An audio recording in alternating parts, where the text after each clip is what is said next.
Ngayon ay Biyernes Santo or Good Friday. Madalas na natatanong na kung ito ay araw ng kamatayan ng Panginoon Kristo, bakit tinatawag na good? Mamaya po ay tatalakayin natin yan.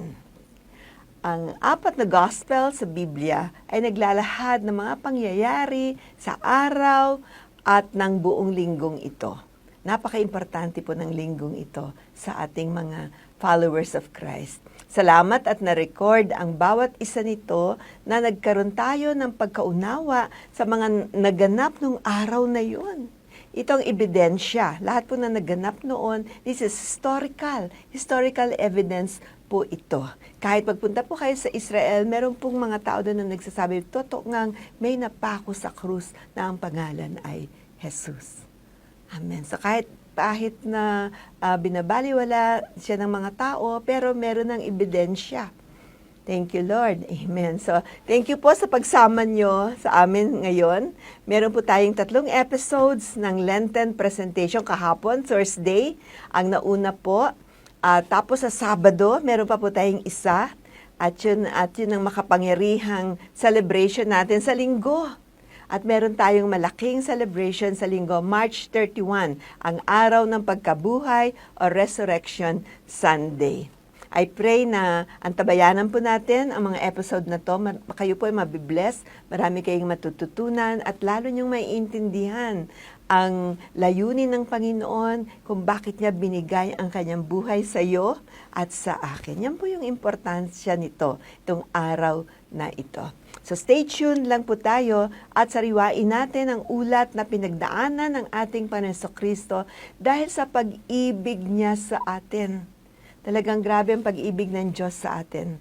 Na pinagdaanan niya lahat ito. Hindi siya sumuko. Hindi niya tayo binitawan. Hindi niya tayo iniwan sa ere dahil sa pag-ibig niya sa atin. Mahalagang bigyan natin ang oras or time slot. No? Yung pag-uusapan po natin ngayon, naka-time slot, ang mga kaganapang ito. Like for example, between 4 to 6 a.m. sa umaga, alas 4 hanggang alas 6 ng umaga. Dito po ginanap ang trial ng Panginoon Kristo kay Caiaphas. Si Caiaphas ay isang high priest at layunin niya ay makitang maipako sa krus ang Panginoon Kristo. Kapag na-condemn na si Jesus, ay magagawa niya ito. So, tinanong ang Panginoong Kristo kung sino ba siya? Siya ba ang Messiah? Sumagot ang Panginoon. Ang sabi niya, yan ang sinabi mo. You said so. Sapat na yun kay Caiaphas upang i-condemn si Lord for blasphemy at pagkatapos ay pinadala niya si Jesus sa mas mataas na authority, si Poncio Pilato. Sa mga oras na ito, ng 4 to 6 a.m., may nangyari pang iba. Narito yung pagtatatwa ni Pedro sa Panginoon bago tumilaok ang manok. Kasi nagsabi si Lord sa kanya, Pedro, bago tumilaok ang manok, bukas ay itatatwa mo ako. Sabi ni Pedro, hindi mangyayari yan, Lord. Sasamahan kita, saan ka man magpunta. Pero naroon si Pedro malayo at sinisipat-sipat niya ang Panginoon na noon ay marami ng sugat sa kanyang likod. Tapos yung umagang yon, may isang batang babae ang nagtanong, di ba kasamahan kayo ni Jesus? Tinanong po si Pedro, di ba kasama ka ni Jesus? Tinatwa niya yon. Sabi ni Pedro, hindi ako yon. Tapos sa may gate, meron ding nagsabing, kasama ka ni Jesus dahil puntong Galileo ka. Sumagot si Pedro, hindi! At yung pangatlo ay namukhaan siya. Kaya nagalit si Pedro. Tinatwa ang Panginoon Kristo at sinabi niya, hindi ko siya kilala! At nagmura pa. Tapos narinig niyang tumilaok ang manok. Kaya siya ay nagdalamhati. Nasilayan pa siya ng Panginoon Kristo at mabilis na tumakbo palabas si Pedro. Si Judas sa mga panahong iyon bago pa mag-alas 6 ng umaga, na-convict na siya sa kanyang kasalanan.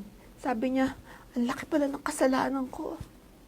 So pumunta siya kay Caiphas at sinabi niyang, walang kasalanan ng taong yan.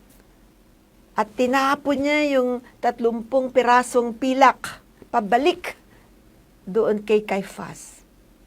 Subalit, hindi lang siya pinansin. Kahit sinabi na niya ang katotohanan, hindi siya pinakinggan. Dahil yan naman ang gustong mangyari ni Caiphas. Noong mga time na yon, palibasa ang preaching ng Panginoon Jesucristo ay laban sa temple system. Temple system nila, diba mga Pariseo. Ang sabi niya, walang silbi ang templo. At ito'y magigiba sa loob ng 3 araw. At narito ang example ni Judas na nagsisisi, umaamin, at binabawi ang nagawa niya. Pero anong sinabi sa templo? Wala na kaming pakialam dyan. Hindi na pinakinggan ang katotohanan. Kaya nga po natuloy na rin ang pagpapakamatay ni Judas. Ngayon, sa bandang alas 6 ng umaga, may susunod na trial kay Pontius Pilate. Nais naman ipasa ang Panginoon Jesucristo kay Herod. Dapat kay Pontius Pilate, tapos papasa niya kay Herod. Sabi niya, tigarong ka kasi, doon ka kay Herod, jurisdiction ka niya. Pero ayaw ni Herod tanggapin ng Panginoon dahil parang wala siyang makitang kasalanan kay Jesus.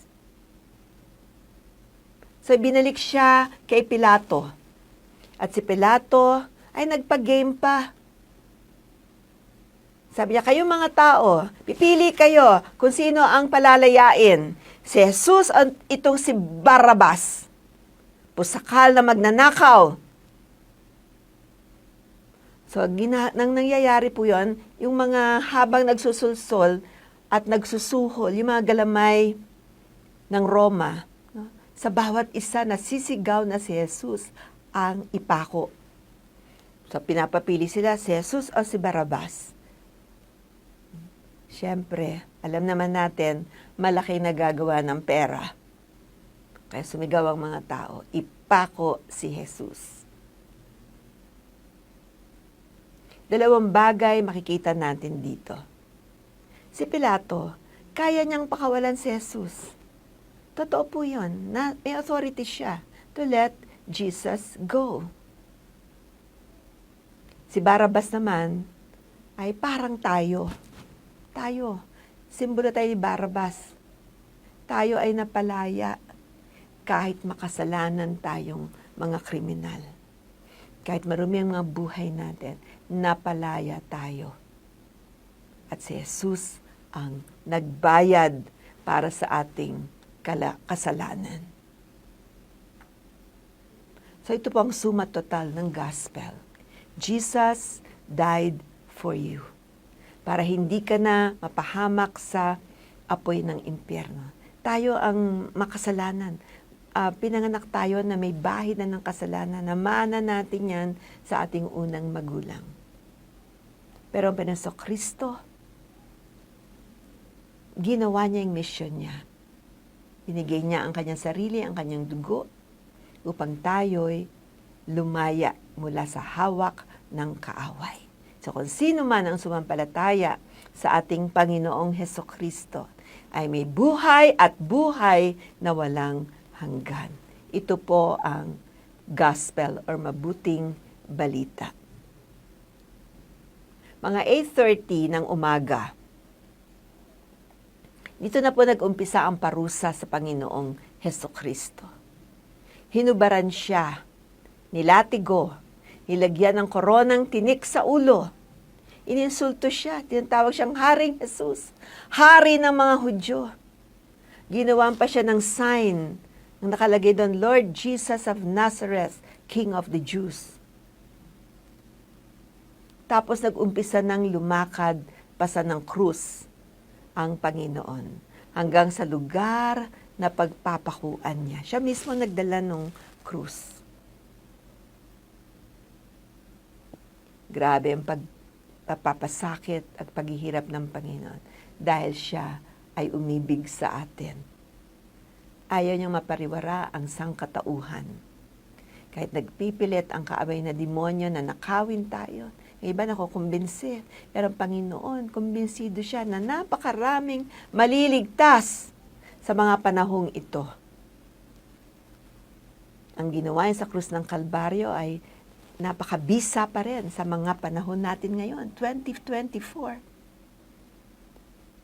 Doon sa daan ay tumulong si Simon of Cyrene kargahin ang krus. Nang 9 a.m., sabi ni Mark sa gospel niya, sabi niya doon, it's a third hour of the day. So, 9:00 po yun. Sa panahong ito ay pinako na ang Panginoon. Pinagsugalan ang kanyang balabal ng mga sundalo. Subalit anong ginawa na rin? Pinag-pray pa sila. 9:30 to 11 ng umaga. Uminit na ang araw. Ang mga sundalo patuloy siyang kinukutya. Sabi nila sa kanya, kung ikaw ang anak ng Diyos, bumaba ka dyan. Of course, pwedeng bumaba. Pwedeng bumaba ang Panginoon. Subalit, ganun na nga niya tayo inibig at nanatili siya sa krus. 11:00 hanggang katanghalian. Kinakausap niya ang mga kriminal sa tabi at ang isa ay nagrepent. Nagsisi ng makasalanan niya at sinagot niya ang sabi niya sa araw na ito, makakasama mo ako sa paraiso. Diba napakabuti ng Panginoon? Napakabilis po tayo ay maligtas. Kung yung kriminal na yun, pinatawad niya. Wala nang pasikot-sikot. Basta nagrepent ka, humingi ka ng tawad, patatawarin ka ng Panginoon. Si Maria at si Juan ay naroroon. Subalit yung mga disipulo, wala na. Sa totoo lang, kapag kasi nakita sila, yung mga disipulo nakita doon, ay huhulihin din sila. At ipapako rin sila sa krus. Ang mga babae naman nun ay, nung time na yon ay hindi threat sa mga Romano. So, hindi sila takot sa mga babae. So, nandoon si Maria at nandoon si Juan. Si Juan naman ay sobrang bata pa niya noon.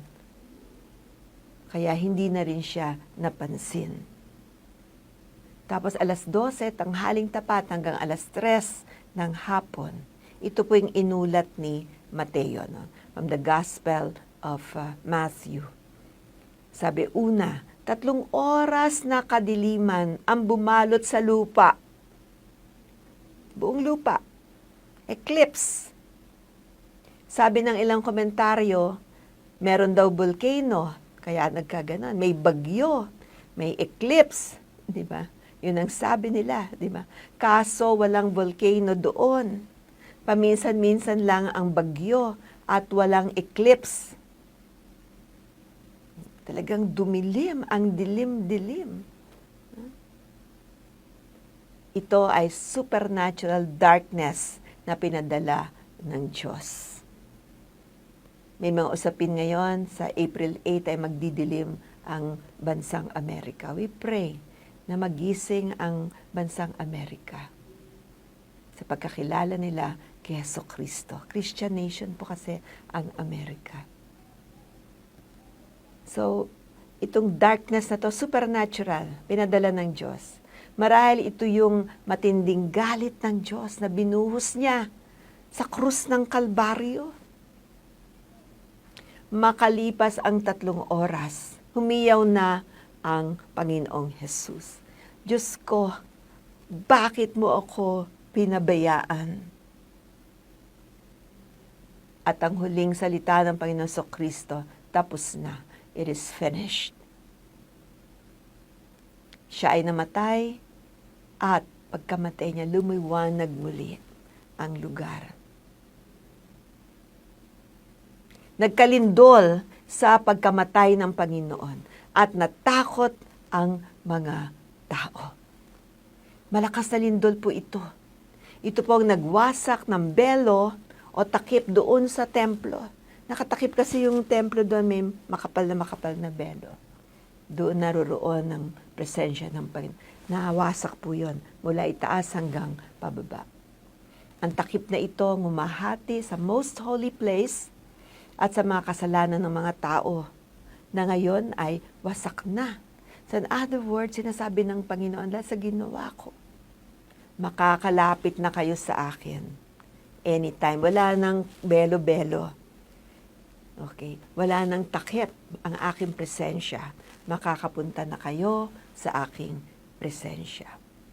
Ang Panginoong Hesukristo, ang ultimate sacrifice. At ang ibig sabihin nito ay hindi na kailangan pa ng ibang mga sakripisyo na dinadala sa templo.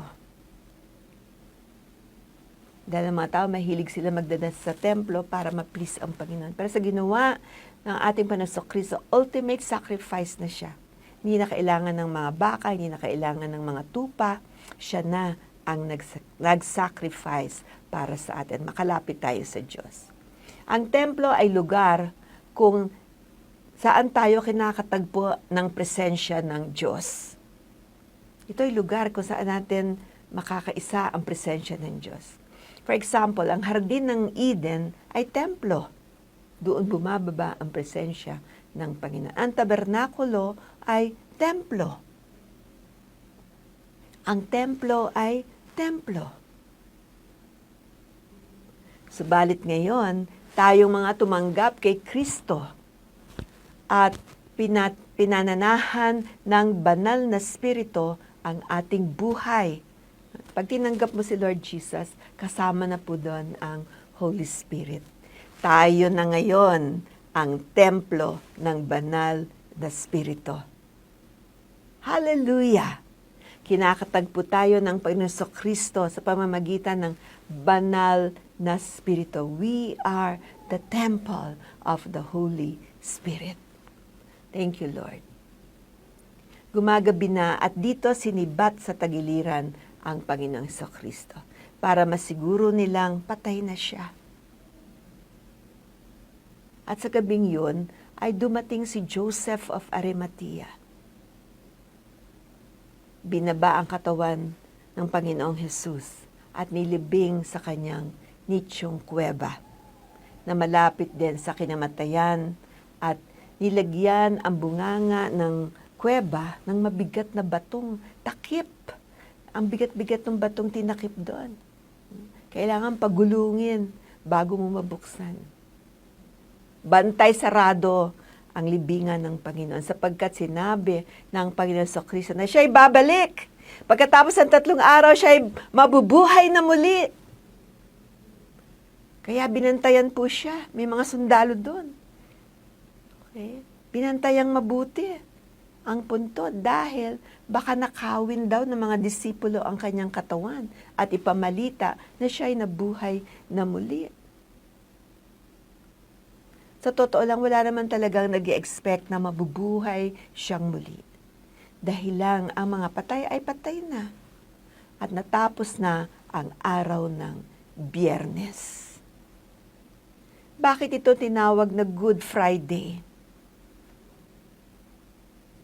Dahil lahat ng mga parusa at kahirapan ay nangyari kay Lord Jesus. Yun ay dapat nangyari sa atin. Pero siya nang sumagot sa Good Friday na yun. Yung galit ng Diyos sa tao, inabsorb ng Panginoong Hesukristo. At lahat ng merits ng kanyang perfect na buhay ay binigay niya sa atin. Kaya ang tingin sa atin ng Diyos, kung tayo po ay sumusunod sa Panginoong Hesukristo, wala na tayong original sin or kasalanan. Kagaya ng Panginoong Hesukristo. Yung righteousness niya, yung katwiran niya was imputed to us, binigay sa atin. Kaya sa harapan ng Panginoon, tayo ay matuwid.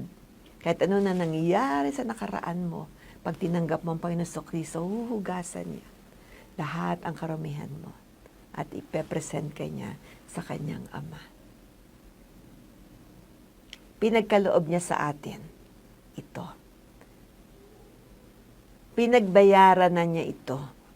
Kaya kapag tinutukso-tukso ka pa ng kaaway, tinutukso tayo ng kaaway, sabihin natin sa Kanya, tinubos na ako ng Panginoong Hesukristo mula sa kadiliman at sa pamamagitan ng kapangyarihan ng dugo ng aking Panginoong Hesukristo. Wala ka ng karapatan sa akin. Hallelujah! Pwede niyang masabi yan sa demonyo kasi alam niya, ikot-ikot yan tutuksuhin tayo. Uy, ganyan ka lang ngayon, dati ganito kami. Hindi, noon yon binago na ako ng Panginoon. Salamat po, O Diyos. Kaya kung naniniwala ka na ginawa ng Panginoon Kristo sa ginawa niyang ito, mabuting-mabuti yan para sa iyo. Kaya nga ang tawag dito ay Good Friday. Biyernes Santo sa Kastila. Mabuting Biyernes. Dahil sa kaligtasang binigay sa atin ng Panginoon. At sa sandaling ito, binigyan po tayo ng pagkakataon na meron tayong ma-interview o makausap, no? Na ang buhay po niya ay sobrang binago ng Panginoon. Pinulot siya. Ang hirap-hirap ng kalagayan niya. So siya na po ang maglalahad ng pagbabago sa kanyang buhay. Ito po ay tunay na istorya ng buhay ni Brother Arnold Maneja. I-welcome po natin siya.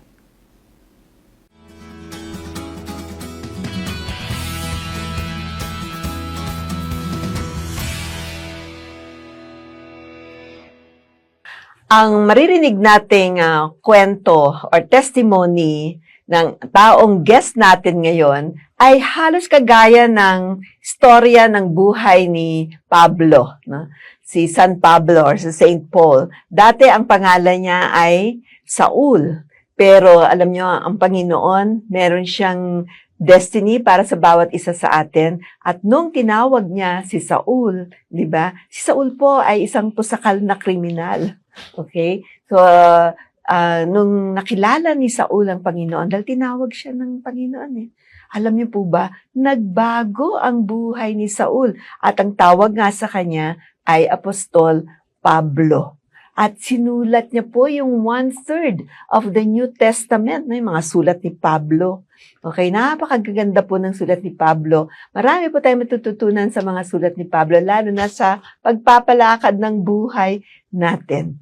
At sa araw na ito, okay, ang ating guest ay, masasabi ko na rin na isang pusakal na tao, no, na walang takot sa Diyos.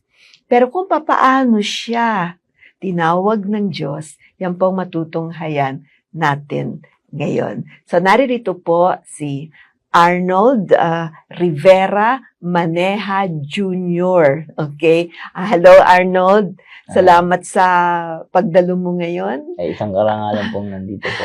At nais ko sanang ilahad mo sa amin. Marami kasing makaka-relate sa atin ngayon dahil ang trouble ngayon, mga kabataan, mga pamilya, paano ka talagang nagkaroon ng pagbabago sa buhay mo? Siguro umpisahan mo yung ugat nito nung maliit ka pa. Paano nangyari na lumaki kang pusakal? Ano po dahil po sa buhay namin na galing po ako sa may kayang pamilya. Tapos po, meron po isang religion na na gusto po na doon ako pagdaluhin ng tatay ko noong time na yon. Pero hindi ko po nagustuhan yung katuruan nila. Kasi po hindi ko rin po kasi sila nakikita na na dumadalo doon. Ang magulang mo? Opo, hindi po. Ako lang po yung pinipilit nila na sumama ron sa tito ko, sa kapatid ng papa ko. Pero syempre, ninanais ko rin na makita sila ron, na pangunahan din po nila na magsimba kami ron o dumalo kami dun. Pero never ko po kasi nakita yun. So, ang nangyari, yung bahay po namin, yung tahanan namin, wala po yung salita ng Diyos doon. Kaya hindi rin po ako nagtagal. Hindi ko rin po naseryoso. Yun po yung unang-unang nakikita ko na dahilan kung bakit po nagsimulang naging magulo yung pamilya namin. Ayun, laki po ako sa Gulpe. Kami magkakapatid. Sa bakal na kami ng tatay ko. Kasi po alam ko po na yung peta natin, disenyo ng Diyos yan para dito lang magdisiplina. Pero sa tatay ko iba po. Bakal na kami po talaga. So, nasanay po ako na nasasaktan. Akala ko po tama po yung ginagawa ko. Hanggang sa eskwelahan po, nadala ko po yung ganun ugali. Nagkaroon po ako ng pride sa sarili ko. Ayun. Naging mapagmataas po sa kapwa. Tapos, one time nakita ko po na dalas ko po na ito umiyak ang mama ko. Ayun po kasi may kaya man po kami kaso parang naging black sheep po yung papa ko sa pamilya. Lagi pong susugal. Tapos parang ayaw na po magtrabaho. Tapos ayaw naman din po niyang pagtrabahuin yung mama ko kasi parang pride niya po yun na siya po yung padre de pamilya. Tapos hindi naman po siya pababayaan ng mga kapatid niya. Ayun nga po. Hanggang sa nalugmok po kami, naghiwalay po sila. Doon po ako nagrebelde. Mga ilang taong ka nun, Arnold? 12 years old pa lang po ako, napasama na po ako sa gang. Sa gang? Opo, puro violence. Parang neighborhood gang yun. Opo. Kasi po, doon ko rin po kasi nakita yung saya na hinahanap ko sa loob ng pamilya. Doon ko po nakita sa gang na parang yung hinahanap ko na pagmamalasakitan tsaka pagmamahalan. Doon po naging masaya sa gang na nasalihan ko po. So doon po naranasan ko po lahat doon. 14 years old pa lang po ako, bayong-bayong na pera, droga, tsaka mga baril, ginagamit namin, tsaka tinutulak namin. Hanggang napatrouble po ako, naranasan ko rin po na mabaril po ako. Yun. Na hospital po ako, nasaksak po ako. Tapos nakasaksak din po ako. Yung tatago, naranasan kong magtago, tapos mapatrouble sa iba't ibang lugar.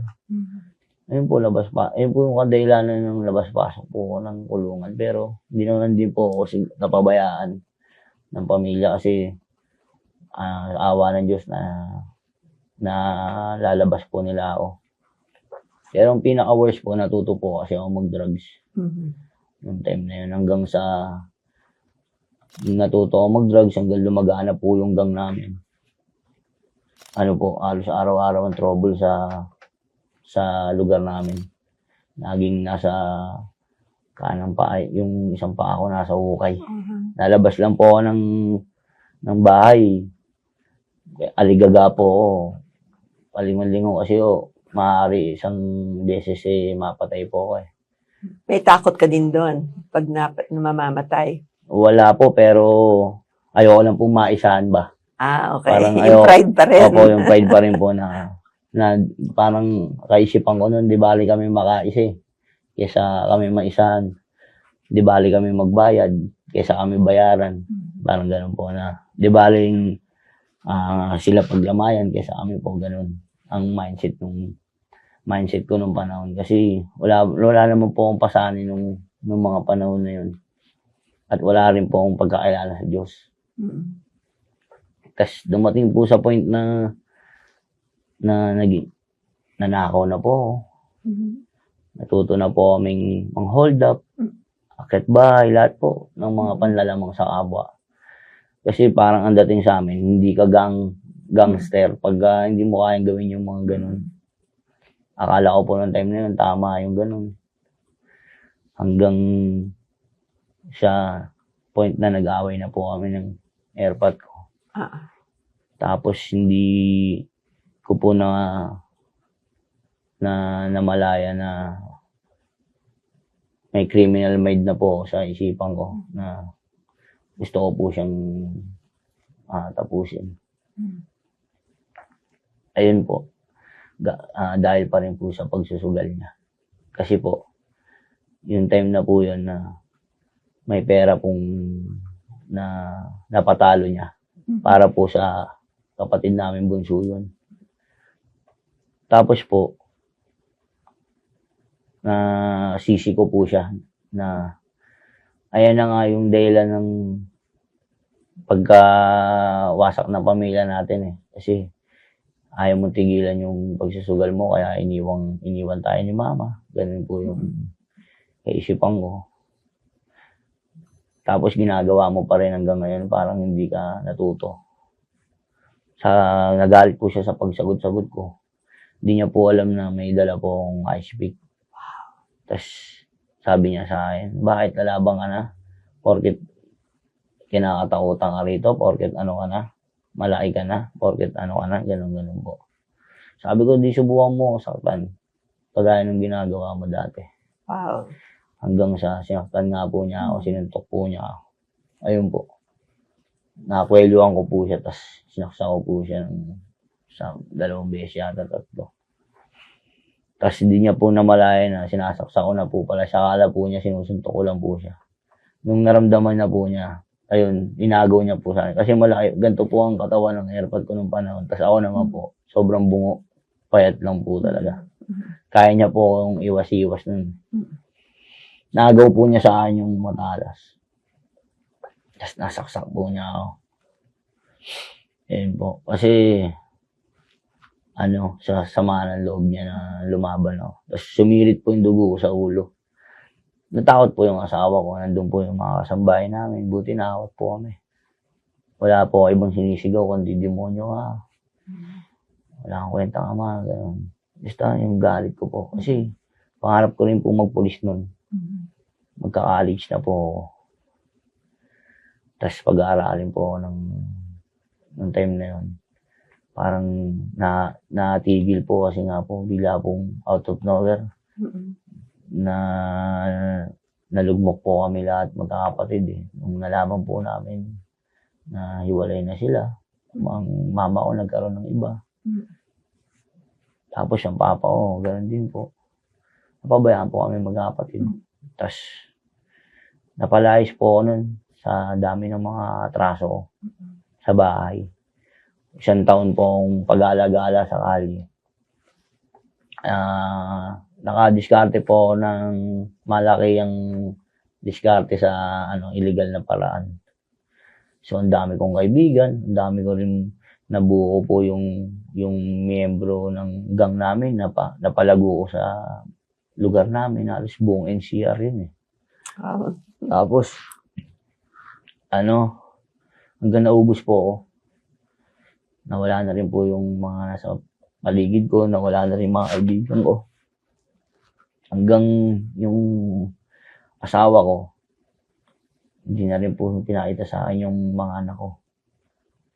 Tapos yung time na yun, kung kanino po ako lumalapit, yun, tinatanggihan po nila ako kasi wala na po silang makita sa akin. Hanggang umabot sa point na nagbubungkal na ako tumatanggap na ako ng jumper na tubig. Oo. Magsuksok po kami sa mga Poso Negro. Puro mga dumi-dumi kami ng sa halagang 200, 150. Dati, dumidiskarte kami ng pera para makapag-drugs. Dinanas ko po yung dumiskarte ng pera para makakain. Doon ko naranasan halaga nung pagkain. Hanggang sa, nung nabalitaan ko na akala ko, abulin ako ng magulang ko pag nabalitaan yung dinadanas ko sa lugar na yun. Wala po. Nung may nakakita po, nakakilala ko sa tatay ko. Tapos sinabi niya na, yung anak mo rin nakita kong pag-alagala. Nakarating sa akin, ang sabi ng papa ko. Kaya mo, antayin ko na lang na mamatay. Pagpatay na, isang sakitan na lang, isang gastusan na lang, isang libingan na lang. Ayun yung pinarating sa akin ng tao na yun.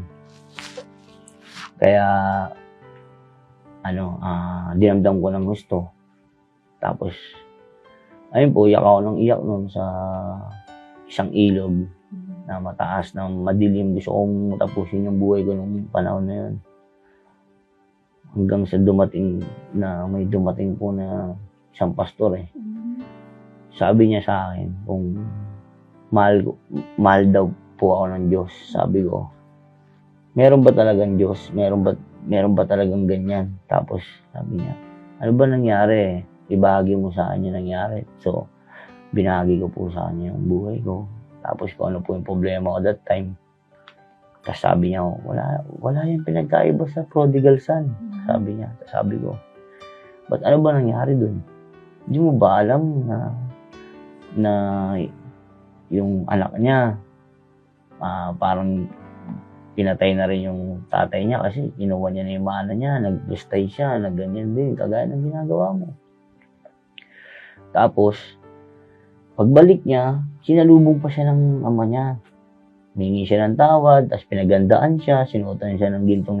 Sabi ko, hindi ganun mangyayari sa akin pag bumalik ako sa papa ko, baka hindi mo alam, sabi ko sa kanya. Lumaki ako sa gulpe, sisiguraduhin ko sa'yo, parang malabo pa sa sabaw ng pusit na pag-awarin ako. Kasi nakakarating na nga sa akin yung balita na inaantay na lang niya ako mamatay, ganyan. Tapos, hindi, sabi niya, kumilos ka ng naaayon na alam mong meron ka relasyon sa Diyos. Kung ba't mo gagawin yun. So, mag-pray tayo, pinag-pray niya po. Tapos yun na, lumakad ka, kasama mo ang Panginoon. Bumalik ka sa inyo, kahit 1 year na po ako wala dun. Parang nagsusurvive na lang po ako sa buhay ko ng mga panahon kasi hindi naman po nagtagal yung napaldo ko na So, parang 3 to 4 months ko lang po siya napakinabangan. Tapos yung the rest ng taon, puro na po ako pag-aalaga-ala na Pwede ko na pong sabihin naranasan ko na maging patay sa mga dinanas ko Hanggang napatrouble ako saan-saan. Nandyan yung mababanatan ako. Nandyan yung makagawa rin ako ng kamalian sa kapwa ko. Hanggang sa ang papa ko po kasi bumabiyahe ng taxi. 2 a.m. po siyang lumalabas ng madaling araw. So, ang ginawa ko po, bumakod po sa amin, sa bahay namin. Para abangan ko po yung paglabas niya. Kung saan po yung pinto na lalabasan niya, doon po ako naiga. Kasi talagang, wala naman po ako natutuluyan. Sa jeep lang po, sa tricycle, ganun lang po yung pabangketa, kung saan lang po mapadpad noong time na yun. So, sanay po akong umiga sa mga ganun. Tapos, umiga po ako doon. Nantay ko po na mag-biyahe ng taxi. Ayun po, nung lumabas na po yung papa ko, patay po yung ilaw. Natapakan niya po ako Tapos, ang narinig ko, sabi niya, "Sino to?" Sabi niya po. Tapos, yun, nalipongatan po ako, kinabahan po ako kasi naalala ko po ulit na nga pala, nandito pala ako para humingi ako ng tawad, tsaka ready ko na yung sarili ko, handa ako na baka gulpihin ako na ito palabas Ganun, na palayasin ulit ako or ibugtong sa akin lahat ng galit na nangyari. Pero pagbukas siya po ng ilaw, sabi niya, "Sino to? Si RJ?" Tapos sabi ko, "Opo, ako po to." Sabi ko, "Ang ginagawa mo dito?" Sabi ko, "Sorry po. Patawarin niyo po sa mga nagawa ko pong kasalanan. Hindi ko na po uulitin. Patawarin niyo po." Sabi ko. Tapos sa pag-isip-isip ko, sabi ko, "Lord, tulungan mo ako."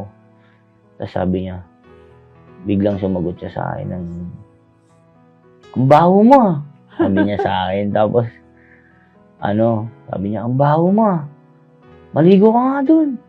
Tapos, ito 200, kumain ka ron. Pero maligo ka muna.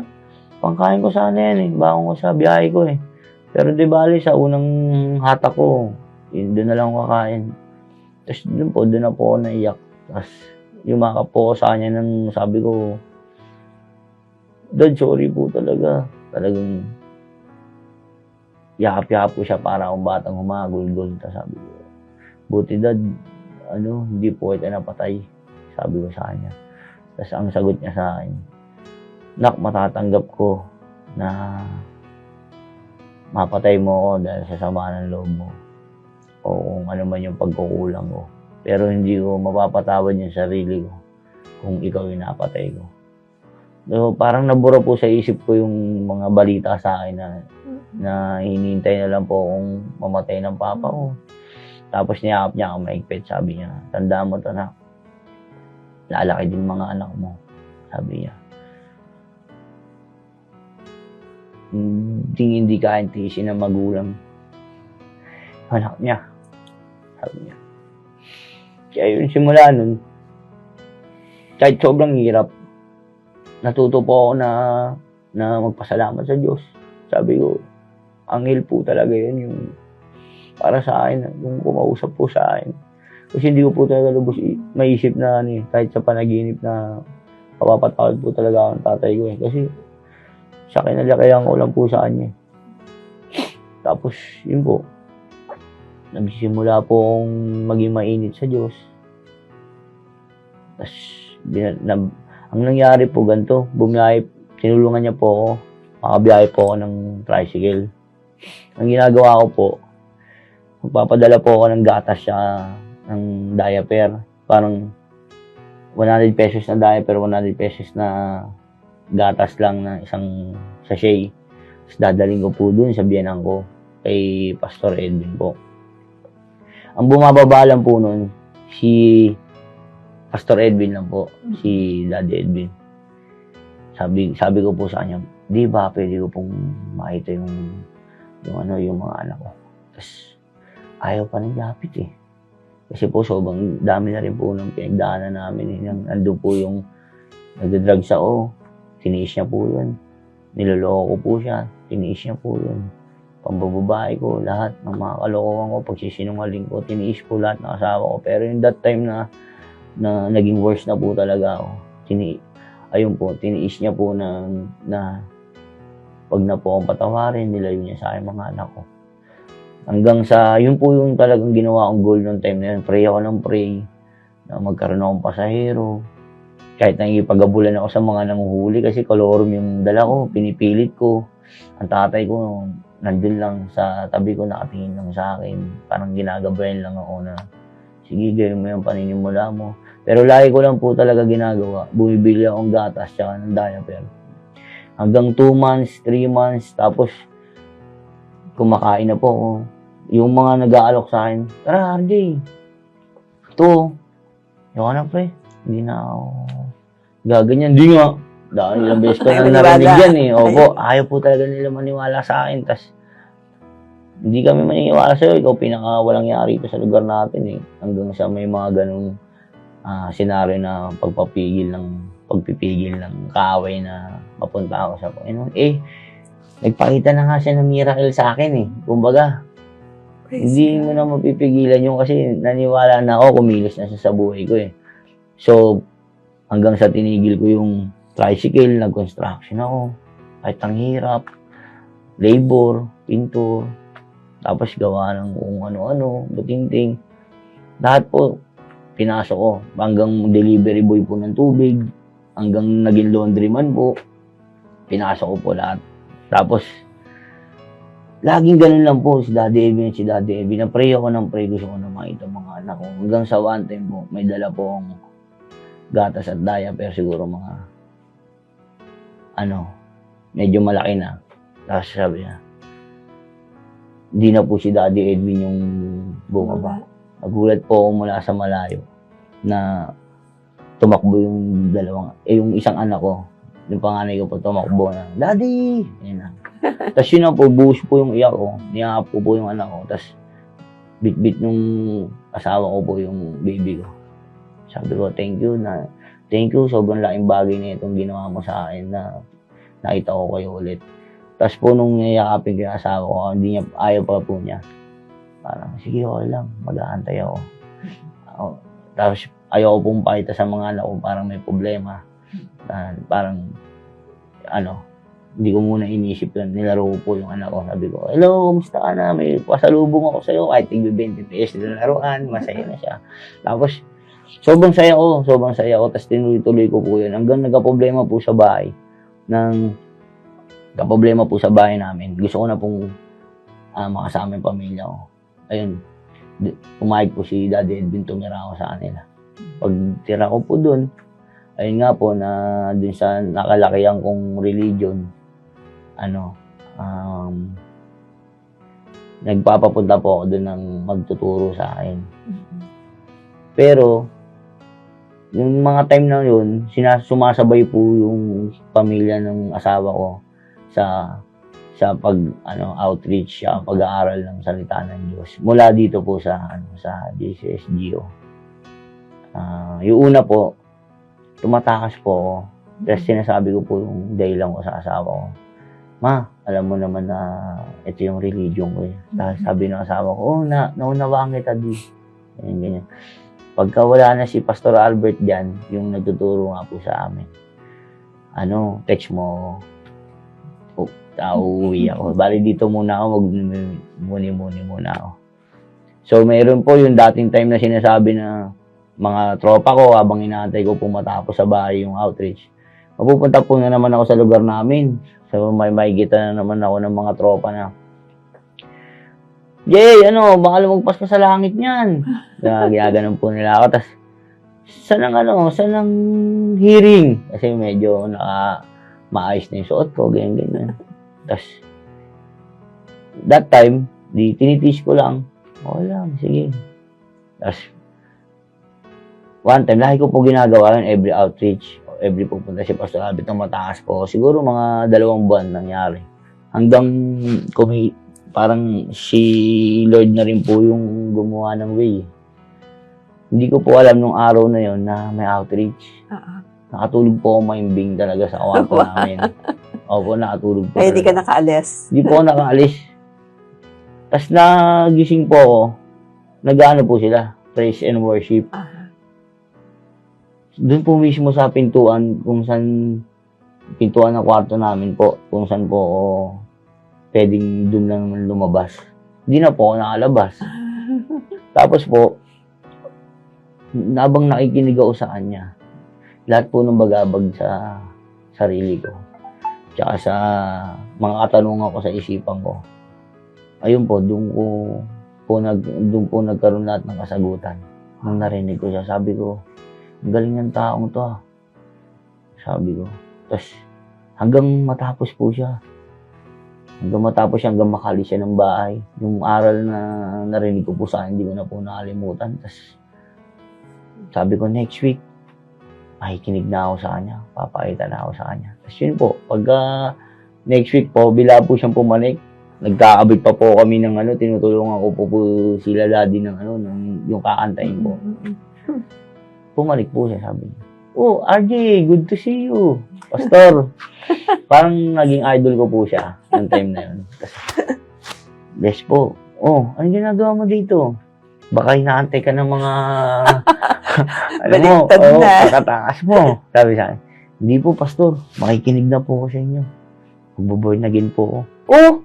Talaga! Praise the Lord! Sabi siya, tapos yun po, kumanta siya, sumayaw siya, kahirap sa tingin mo. Ganun po. Tapos doon na po nagsimula yung init ng samahan namin ni Pastor. Doon na po laging matanong, lagi po nagpapaguide po sa kanya, nagpapamentor, paano ko po sisimulan yung buhay ko. Hanggang sa simula nun, hindi na po nawala si Lord.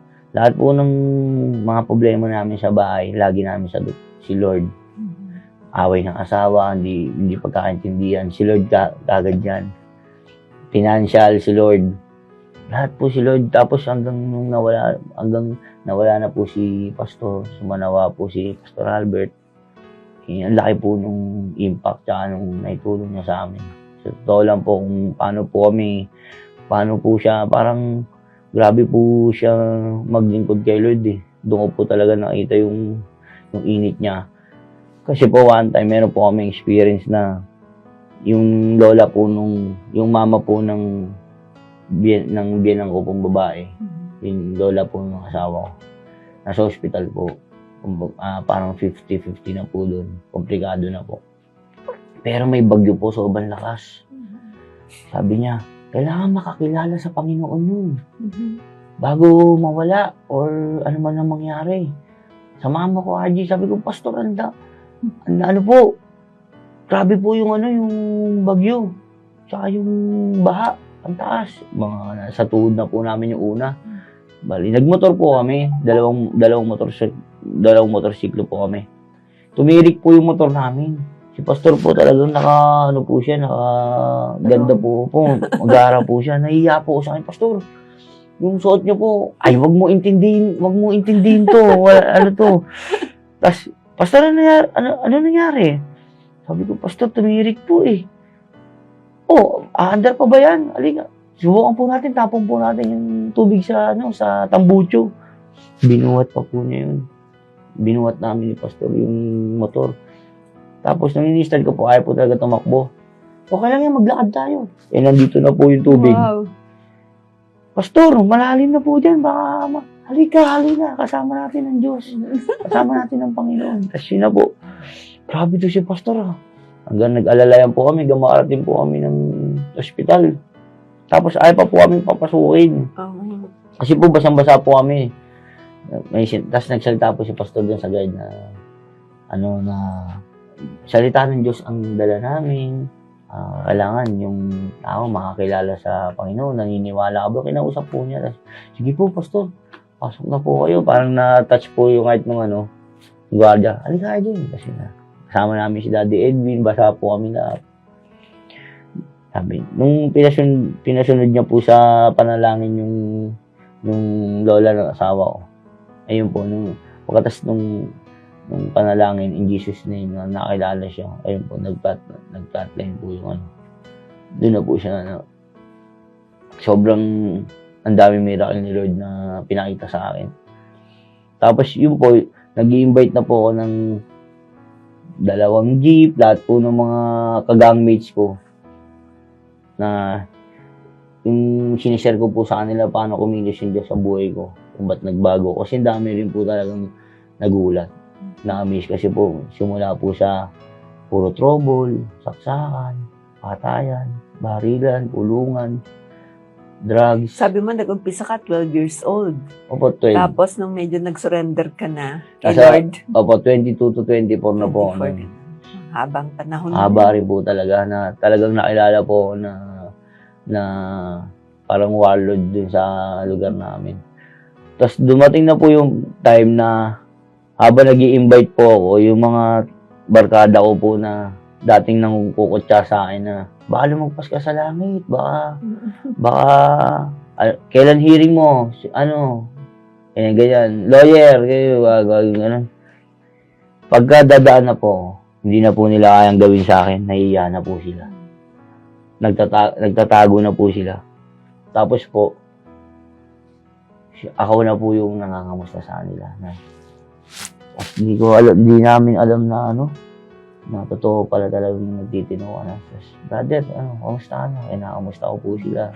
Ayun po, nahiya na po. Sama ka sa Halos lahat po sila, naisama ko po sila rito. Halos lahat din po sila na baptize po yung iba. Yung iba po nasama ko, nakakilala po agad.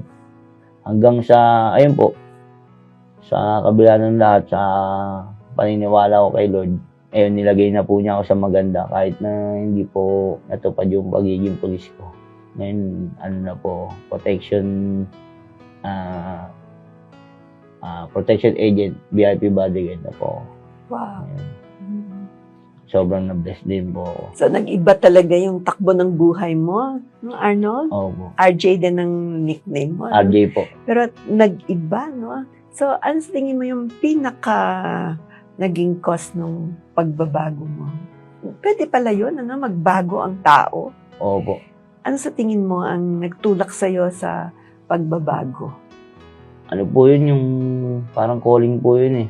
Sa akin, para sa akin po ano po, siguro dahil din po sa mga pinagdaanan kong mapait sa buhay na naniniwala po ako na minsan ganun po mamalo ang Diyos na hindi niya agad ibibigay yung dapat sa'yo. Pero tuturuan ka niya sa pamamaraan na alam po niya. Kasi nung time na nagkaanak po talaga ako, hindi wala pong balak na magbago pa. Kasi parang nabigla po ako na maging tatay. So, habang sanggol pa lang po sila, ganun pa rin po yung way ng pamumuhay ko. Pero nung narinig ko na po na nakapagsalita na po sila na I love you, Daddy. Daddy, mahal na mahal kita. Daddy, I love you. Yung panganay ko, yung kasing bunso ko. Nung naririnig ko na po yan, yun po yung dumurog talaga ng puso ko na sabi ko, sarap pala maging tatay.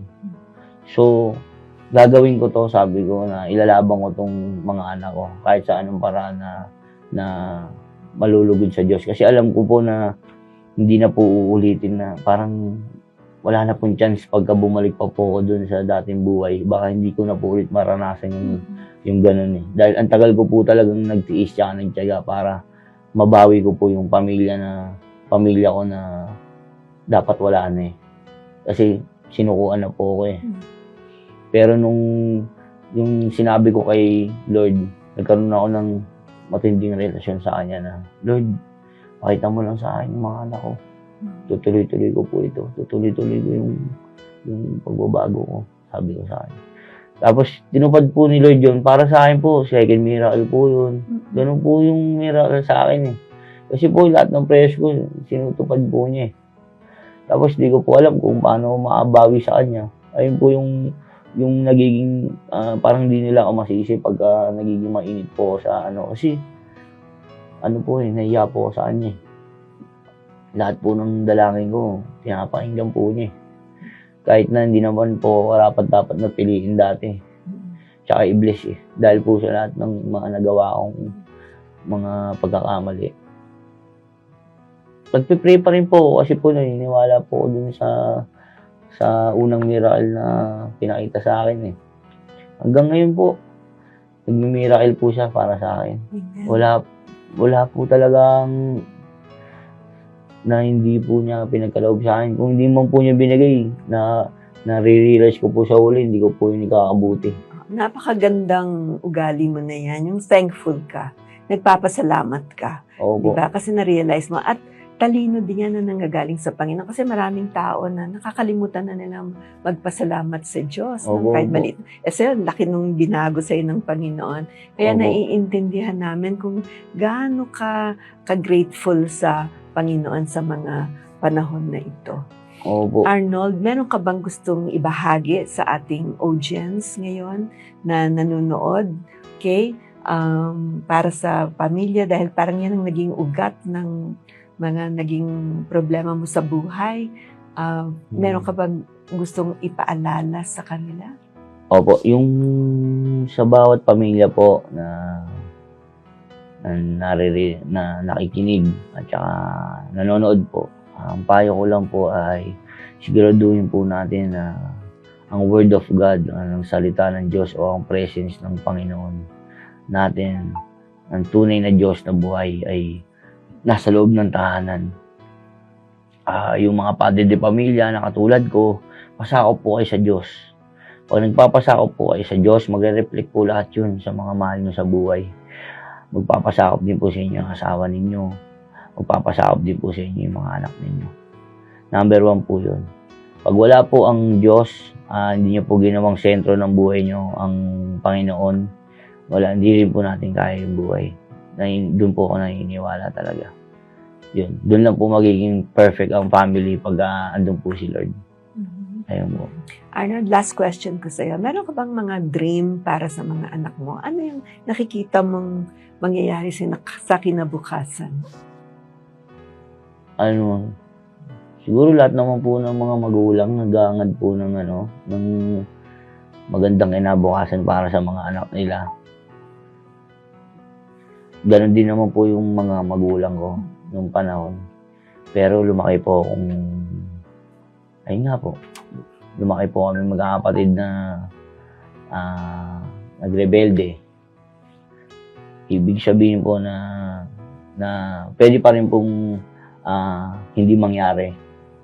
Kaya ang pinapangarap ko sa mga anak ko, yung makakilala po sila sa Diyos. Kagaya ko po eh. Hindi na po ako nagangad na yumaman sila or what. Basta maging maayos silang na lumalakad sa ikalulugod ng Panginoon.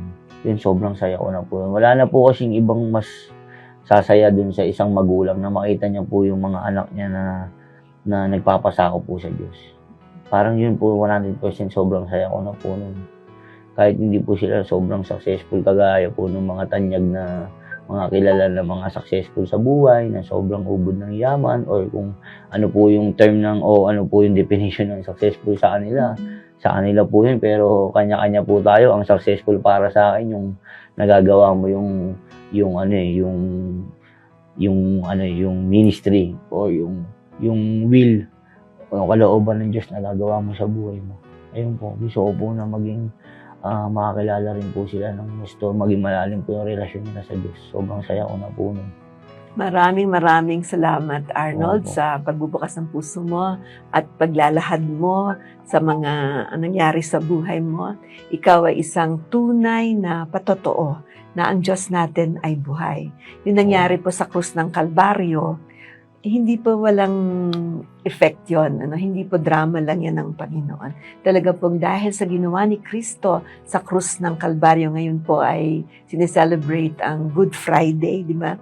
So, inaalala po natin. Pero minsan lang po siyang namatay. Hindi po siya namamatay tuwing Biyernes Santo.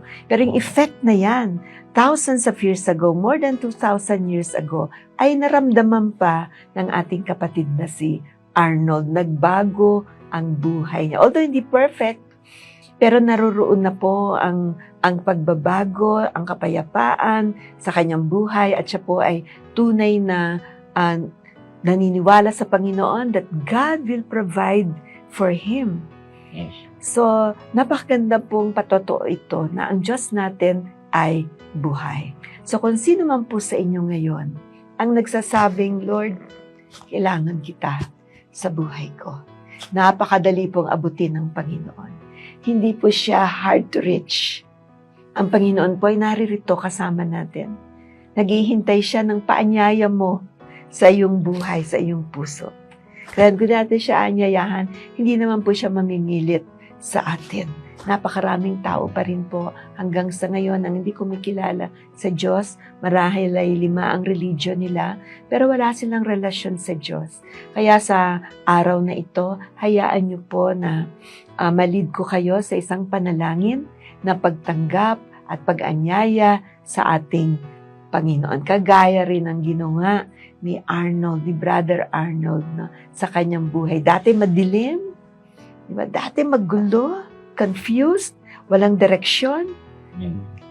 Pero nung may nag-share sa kanya ng salita ng Diyos, sinanggap niya to, sinunod niya to.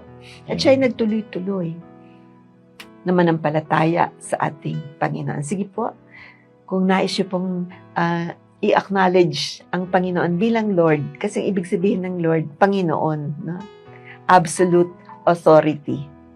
Amen po ba? Sumunod lang po kayo sa simpleng panalangin ito na sinulat ni Pablo under the inspiration of the Holy Spirit. Si Pablong Pusakal ay naging lingkod din ng Panginoon. Naging very committed na lingkod ng ating Panginoon. Sumunod po kayo sa panalangin ito. Sabihin niyo, Ama, sa pangalan ni Jesus, ako po ay lumalapit sa iyo ngayon, Lord. Humihingi po ako ng kapatawaran sa lahat ng aking mga kasalanan. Wala po akong maitatago sa iyo, Lord. Alam mo lahat ang sa akin, Lord. Salamat po, O Diyos, sa ginawa mo sa krus ng Kalbaryo. Dahil diyan, nagkaroon ako ng kalayaan na makalapit muli sa iyo. Ako po ay nananampalataya na ikaw, Hesukristo, ang anak ng Diyos. Nagkatawang tao, namatay sa krus ng Kalbaryo. Subalit pagkalipas ng 3 araw, ikaw ay nabuhay na muli. Salamat po, Panginoon, sa pag-ibig mo, sa paggabay mo sa akin sa araw na ito. Tulungan niyo po ako, Panginoon, sa pang-araw-araw kong buhay. Salamat po, O Diyos, sa pangalan mo, Panginoon Jesucristo. Amen. Amen. Praise God. Kung ginawa mo ang panalangin na yan at nagnanais mong magkaroon ka ng sarili mong Biblia para makita mo doon, madiscover mo ang mga plano ng Diyos para sa iyo. Congratulations sa ginawa mo ngayon. This is the best thing that's ever happened to you on a Good Friday. Talagang mabuti po ang Diyos. Amen. Napakabuti niya. Imbis na tayo ang pinako, siya na po ang kumuha nung pagkapako na yun. Di ba napakabuti po niya? At dahil dyan, meron tayong kapatawaran sa lahat ng ating mga kasalanan. Kung hihingi po tayo ng tawad sa Kanya, pinapatawad niya man tayo. Kahit ang lalim-lalim ng kasalanan, pagkalaki-laki ng kasalanan, napakalaki, damulag na kasalanan mo, kaya kang patawarin ng Panginoon. So congratulations sa araw na to, sa pagtanggap mo sa Kanya. Again, Brother Arnold, maraming salamat sa pagdalo mo dito ngayon sa ating podcast na ito. God bless you sa susunod ulit. Thank you po. Salamat din po sa pag-anyaya. Ay, binabati ko nga pala yung asawa ko, si Japet, pati yung mga anak ko. Ano pangalan ng mga anak mo? Si Andreo at si Althea. Si AJ at si Hallelujah. I love you. Wow. Thank you, Lord. Glory to God.